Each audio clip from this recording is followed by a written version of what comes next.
everybody. I hope you guys are all staying healthy and safe during these crazy times, and I hope you're all ready for today's lesson. Today, we are going to be learning all about the forensics of science, specifically DNA fingerprinting. So first, I want to introduce myself. My name is Francesca, but everybody I know calls me Franny. I'm a student at York University, and I'm currently studying biomedical science. Today, I'm going to be teaching you guys all about DNA fingerprinting and DNA profiling. So for today's agenda, we have our lesson, which is going to be first, and I'm going to be teaching you guys about what DNA is, and we're going to be learning how you can use DNA fingerprinting and DNA profiling. So after our lesson, we are going to have our activity. We're going to start with our material check, then we're going to move on to our safety check, and then after we're done those, we're going to begin our experiment where we will be seeing banana DNA.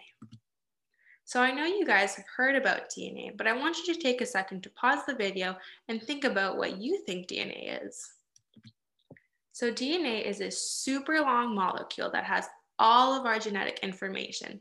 Everybody has their own unique DNA, which is what makes us all unique. So here we have a basic structure of DNA in this diagram. We have 4 bases. We have cytosine in blue, guanine in green, adenine in yellow, and thymine in red. And from this diagram, I want you guys to notice how cytosine and guanine, blue and green, are always paired up together, and how adenine and thymine, yellow and red, are always paired up together. These specific base pairings cause DNA to have its helical structure. You can also think of it as a twisted ladder.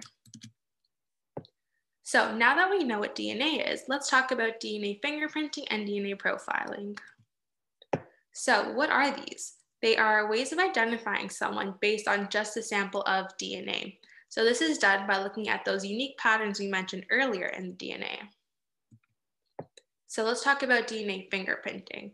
So this is a technique that finds lots of mini satellites in the human genome. And now you probably haven't heard this term before, so I'm going to be explaining what mini satellites are. So mini satellites are these super short sequences. They're about 10 to 60 base pairs long of repetitive DNA.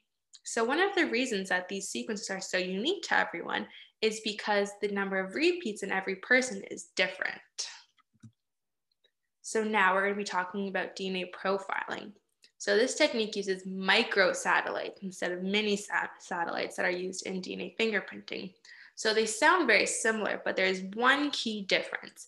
In microsatellites, they are much, much shorter than mini satellites. So in comparison, mini satellites are between 10 to 60 base pairs, whereas microsatellites are between 2 to 5 base pairs. So just like mini satellites, microsatellites in people differ between the number of repeats. So here we have an example. So we have our mini satellite in orange and our microsatellite in green. So here on the side, we have one of these squares represents this whole sequence right here. It's about 45 base pairs. So one square is 45 base pairs. And here in green, we have a sequence of 3 base pairs, TAC. So each green rectangle is 3 base pairs. So we're going to be comparing these mini and micro satellites between these 2 people. So you can see that the girl has the mini satellite sequence repeated 22 times, whereas the boy only has it repeated 15 times. And in the microsatellite, we can see that the girl has the repeat 12 times, whereas the boy has it repeated 19 times. So this is how we use mini and microsatellite sampling to determine an individual based on their DNA. So if we have a sample of DNA, which should we use? DNA fingerprinting or DNA profiling? Well, the answer is both. So in order to correctly match an individual to a sample of DNA, we need to have both DNA fingerprinting and DNA profiling. These techniques are both super important in identifying individuals.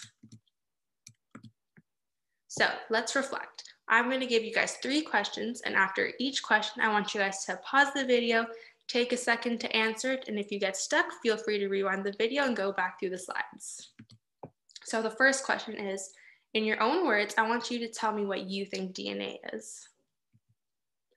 And so we mentioned 4 different kinds of base pairs earlier on in the video. I want you to remember which 4 base pairs pair up with each other. And finally, what can DNA fingerprinting and DNA profiling be used for? So now that we've completed our lesson, let's get to our experiment.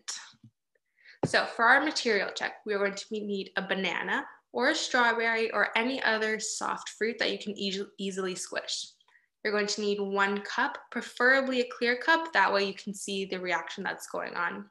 We're going to need some water, half a teaspoon of salt, some dish soap, a coffee filter. If you don't have a coffee filter lying around, you can use a strainer and put some paper towel over it. A wooden spoon. You're going to need rubbing alcohol, which is also called isopropyl.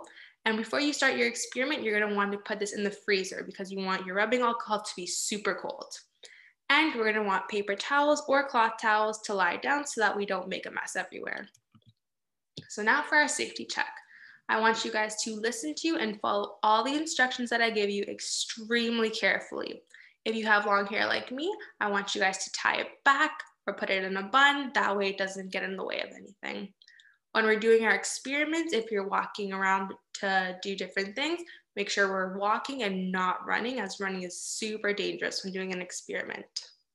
When we are using our rubbing alcohol, we want to make sure we're being extremely careful with it. We want to lay some towels down to make sure we're not making a mess everywhere. And we always want to have an adult present and monitoring us when we're doing our experiments, just to help out. And we're dealing with different mixtures and liquids, so we want to make sure we're not eating or drinking anything during our experiment. So the first step, what you guys are going to do, you're going to take half of your banana and put it in a Ziploc bag. So after you have your Ziploc bag closed, you're going to squish the banana until it's super mushy and there's no more lumps. Then you're going to fill a cup with about hot water and about half a teaspoon of salt to it. You're going to stir all the salt until it's completely gone in the water. Once all the salt is dissolved, you're going to slowly and carefully put the hot water in your bag, zip it up, make sure it's sealed nice and tight, and then we're going to slowly and carefully squish the water with our banana mush. And we're going to do this for about 1 minute. Next, we are going to add about 3 to 5 drops of soap, however much you see fit. And we're going to very carefully and very slowly mix the soap in with the new mixture.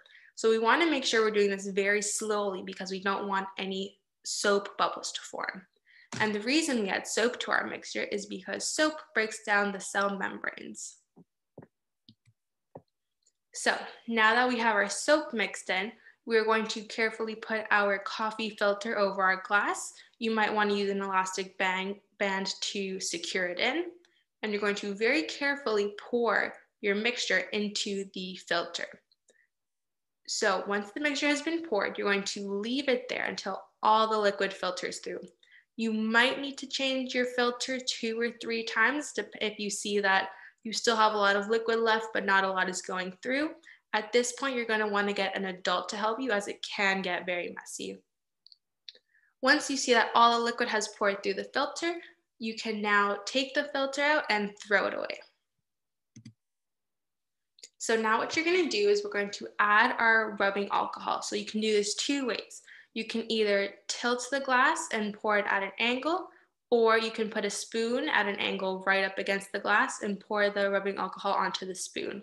So we want to make sure we form a layer between the alcohol and the banana mush. And as you can see on the top picture, we have a clear, distinct layer. So now that we've poured our rubbing alcohol, I want you guys to let that mixture sit for about 10 to 15 minutes, and you're going to start seeing these bubbles form. So these bubbles are your DNA cells clumping together. Once you see that your DNA has formed, you can either leave it in the glass and observe it, or you can use your wooden spoon to take it out and place it on a paper towel to examine it. So thank you guys so much for engaging in this video. If you have any questions or comments, you can email startscience at this email address below, or you could visit our webpage. If you guys want to know any of the websites I used for any of my information or any of my pictures, here they all are. And I hope you guys enjoyed this video. Thank you so much.